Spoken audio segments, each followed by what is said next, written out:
को भी चर्चा में मैं जोड़ लूं। विपिन सर, ये किस तरीके की पॉलिटिक्स आप देखते हैं और ये क्या कोशिश है? अगर मुसलमानों को 4% आरक्षण की बात सरकारी ठेकों में टेंडर्स में कही जा रही है, इसके आने वाले वक्त में इम्पैक्ट क्या और कांग्रेस के इस कदम के पीछे क्या मंशा, आपको क्या समझ में आ रहा है सर? देखिए, इसमें किसी बात की गुंजाइश नहीं बचती प्रिया जी कि यहाँ पर अपने अपने वोट बैंक को साधते हुए ये एक कदम उठाया कि जब कर्नाटका का स्टेट कैबिनेट एक संशोधन करता है, जो Karnataka transparency in public procurement जो एक्ट है, तो यहाँ पर अपने आप में देखिए ये मुद्दा गंभीर इसलिए भी बन जाता है कि एक तरफ तो यहाँ पर बोला जाता है कि भाजपा संविधान बदलना चाहती है, तो वहां पर दूसरी बात है कि अगर खुद, क्योंकि ये कोई छोटे नेता नहीं है डीके शिव कुमार, तो यहाँ पर इनका क्या ओहदा है कांग्रेस पार्टी में और कर्नाटक की राजनीति में, ये जग जाहिर है। उसके बाद ये बोला जाए, क्योंकि देखिए जो प्रथम दृष्टि समझ आई है बात की, वहां पर ये बोला गया कि अगर ये 4% आरक्षण दिया जाएगा सरकारी ठेकों में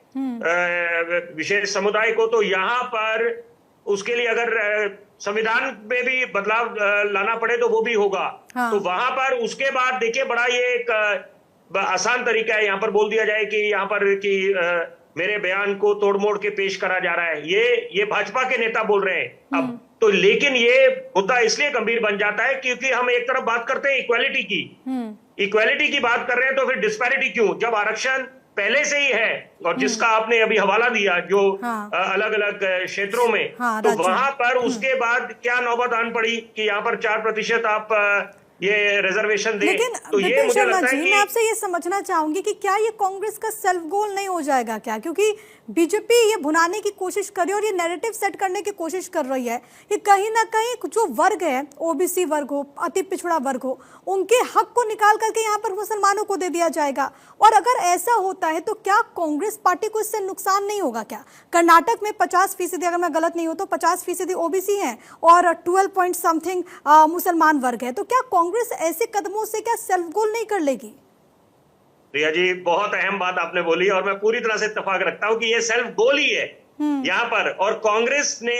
हाल फिलहाल में अगर पिछले 1 दशक की बात करें, कई सेल्फ गोल दागे हैं। यहाँ पर पंजाब की बात ले लीजिए, और यहाँ पर आदेश जी के साथ मैं बड़ी चर्चाओं में मैंने भाग लिया है, तो यहाँ पर मैं उस दौर का भी जिक्र करता हूँ जब शीला दीक्षित जी मुख्यमंत्री थी 1998 से लेकर 2013, और बड़ा स्वर्णिम दौर था। लेकिन पंजाब में देखिए आपने एक जीता हुआ जो आपका बिल्कुल आपकी सरकार दोबारा आनी थी, तो वहां पर आपने क्या जरूरत आन पड़ी थी कि आपने एकाएक कैप्टन अमरिंदर सिंह को नजरअंदाज करा। तो यहाँ पर भी कर्नाटक में जो चल रहा है इस समय कि यहाँ पर आपको जनता की नब्ज समझनी चाहिए कि आप जनता से अगर दूर जा रहे हैं तो उसके पीछे क्या कारण है। ठीक है, आदेश इस पर जवाब दीजिएगा। और एक प्रश्न मैं और जोड़ दूं, मुझे याद है कि लोकसभा चुनाव के वक्त राहुल गांधी और कांग्रेस के तमाम बड़े चेहरे अलग अलग जब जनसभाओं को संबोधित करते थे तो संविधान की प्रति लेकर घूमते थे और कहते थे, बीजेपी पर यह आरोप लगाते थे कि बीजेपी अगर सत्ता में आई तो संविधान में बदलाव कर देगी। अब आपके डीके शिव कुमार कह रहे हैं कि अगर इसके लिए हमें यहाँ पर बदलाव करना पड़े तो हम करेंगे।